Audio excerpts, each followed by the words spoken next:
Everything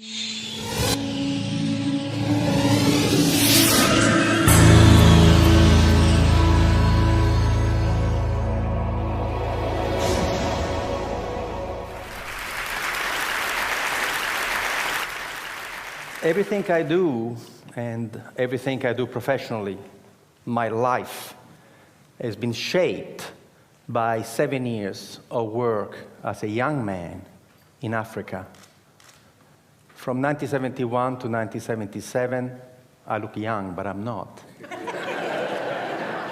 I worked in Zambia, Kenya, Ivory Coast, Algeria, Somalia, in projects of technical cooperation with African countries. I worked for an Italian NGO.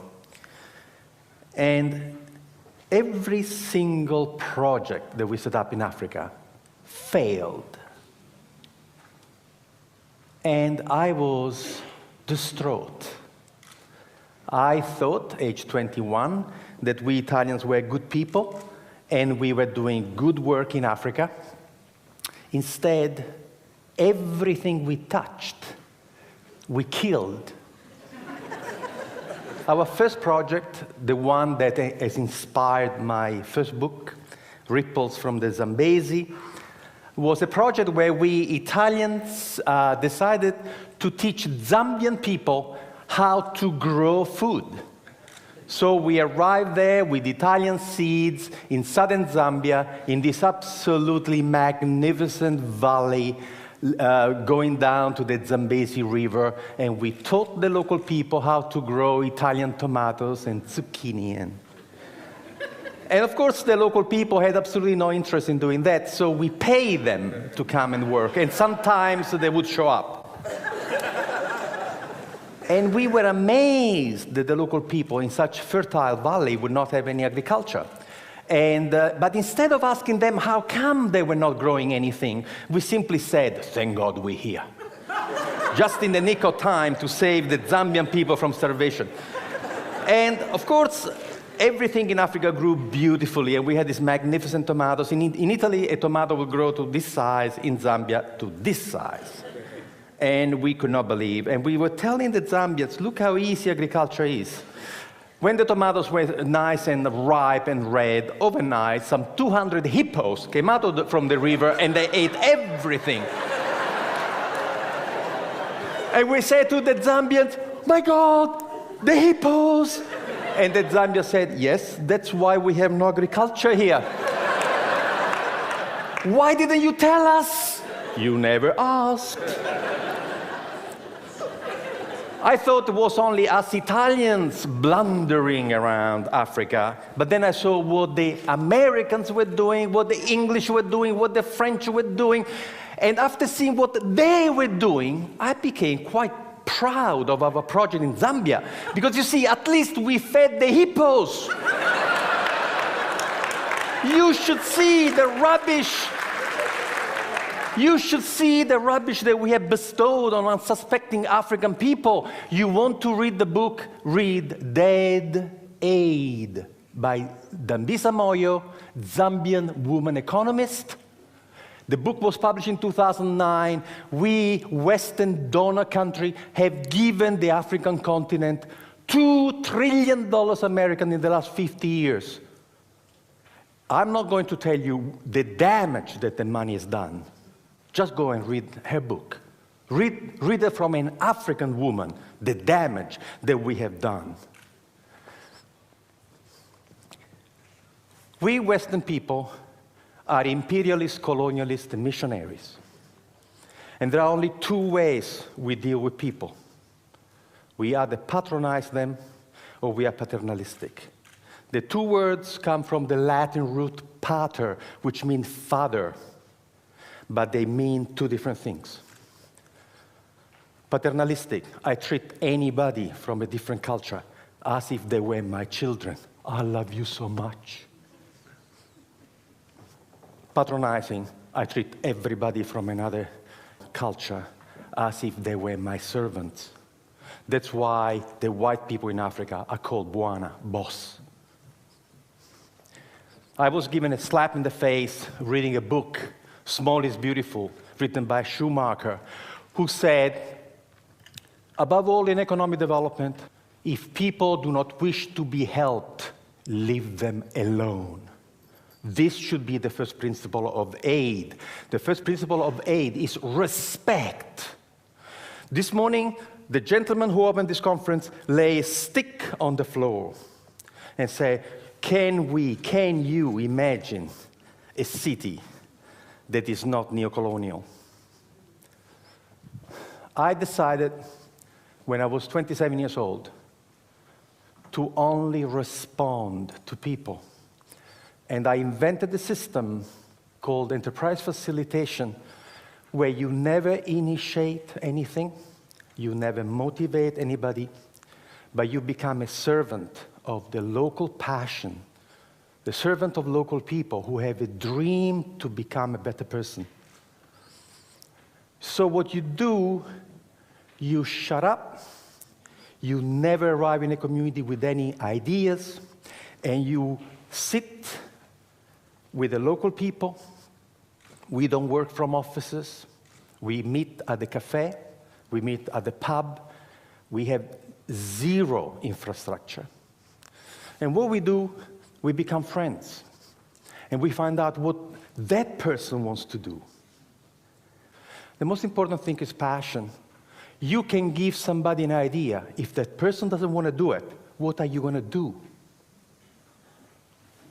The passion that the person has for her own growth is the most important thing. The passion that the man has for his own personal growth is the most important thing. And then we help them to go and find the knowledge, because nobody in the world can succeed alone. The person with the idea may not have the knowledge, but the knowledge is available. So years and years ago, I had this idea, why don't we for once, instead of arriving in a community to tell people what to do, why don't for once listen to them, but not in community meetings? Let me tell you a secret. There is a problem with community meetings. Entrepreneurs never come. And they never tell you in a public meeting what they want to do with their own money, what opportunity they have identified. So planning has this blind spot. The smartest people in your community, you don't even know, because they don't come to your public meetings. What we do, we work one-on-one. And to work one-on-one, you have to create a social infrastructure that doesn't exist. You have to create a new profession. The profession is the family doctor of enterprise, the family doctor of business, who sits with you in your house, at your kitchen table, at the cafe, and helps you find the resources to transform your passion into a way to make a living. I started this as a tryout in Esperance, in Western Australia. I was doing a PhD at the time, trying to go away from this patronizing bullshit that we arrive and tell you what to do. And so what I did in Esperance that first year was to just walk the streets. And in 3 days, I had my first client. And I helped this first guy who was smoking fish from a garage, was a Maori guy. And I helped him to sell to the restaurant in Perth, to get organized. And then the fisherman came to me to say, you the guy who helped Maori, can you help us? And I helped these 5 fishermen to work together and get this beautiful tuna, not to the cannery in Albany for 60 cents a kilo, but we find a way to take the fish for sushi to Japan for $15 a kilo. And the farmers came to talk to me, say, hey, you help them, can you help us? In a year, I had 27 projects going on, and the government came to see me to say, how can you do that? How can you do? And I said, I do something very, very, very difficult. I shut up and listen to them. So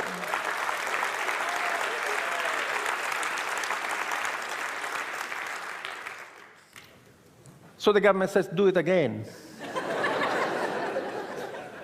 We've done it in 300 communities around the world. We have helped to start 40,000 businesses. There is a new generation of entrepreneurs who are dying of solitude. Peter Drucker, one of the greatest management consultants in history, died aged 96 a few years ago. Peter Drucker was a professor of philosophy before becoming involved in business. And this is what Peter Drucker says: planning is actually incompatible with an entrepreneurial society and economy. Planning is the kiss of death of entrepreneurship. So now you're rebuilding Christ Church without knowing what the smartest people in Christ Church want to do with their own money and their own energy. You have to learn how to get these people to come and talk to you. You have to offer them confidentiality, privacy. You have to be fantastic at helping them. And then they will come, and they will come in droves. In a community of 10,000 people, we get 200 clients. Can you imagine in a community of 400,000 people, the intelligence and the passion? Which presentation have you uploaded the most this morning? Local, passionate people. That's who you have uploaded. So what I'm saying is that entrepreneurship is where it's at. We are at the end of the first industrial revolution, non-renewable fossil fuels, manufacturing, and all of a sudden, we have systems which are not sustainable. The internal combustion engine is not sustainable. Freon way of maintaining things is not sustainable. What we have to look at is at how we feed, cure, educate, transport, communicate for 7 billion people in a sustainable way.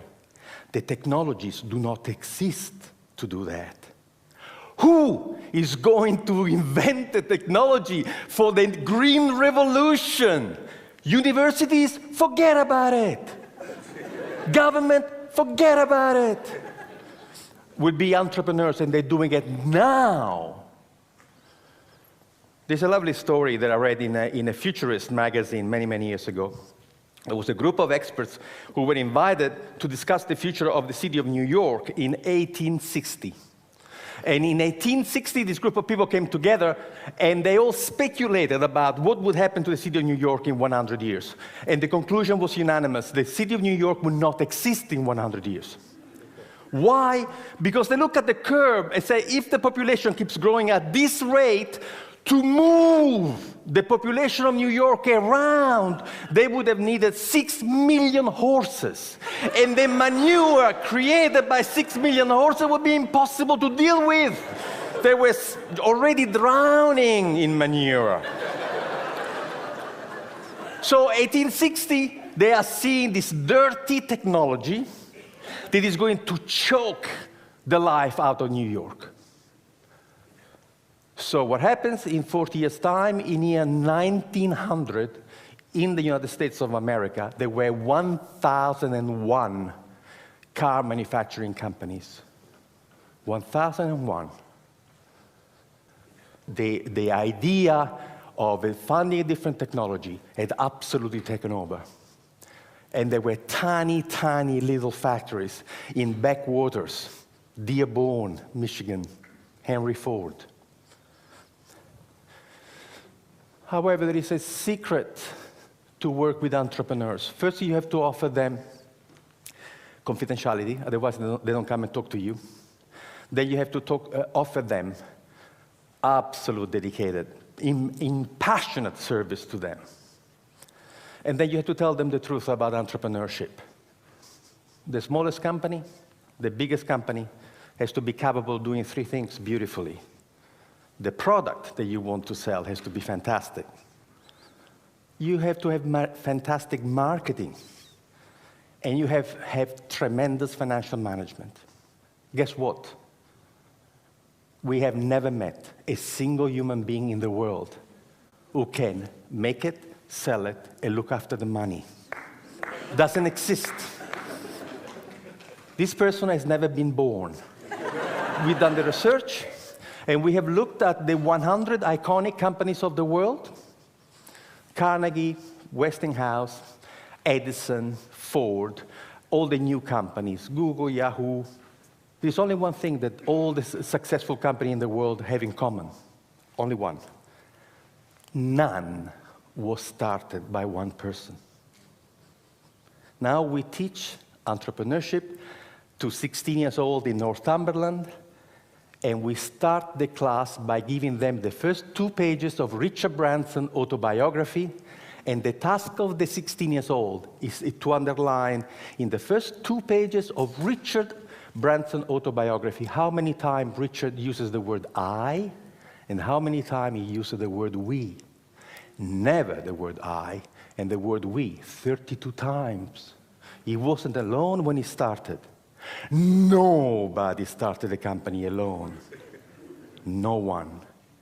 So we can create a community where we have facilitators who come from a small business background, sitting in cafes, in bars, and are your dedicated buddies, who will go to you what somebody did for this gentleman who talked about, this epic. Somebody who will say to you, what do you need? What can you do? Can you make it? Okay, can you sell it? Can you look after the money? Oh, no, I cannot do this. Would you like me to find you somebody? We activate communities. We have groups of volunteers supporting the enterprise facilitator to help you to find resources and people. And we have discovered that the miracle of the intelligence of local people is such that you can change the culture and the economy of this community just by capturing the passion, the energy, and imagination of your own people. Thank you.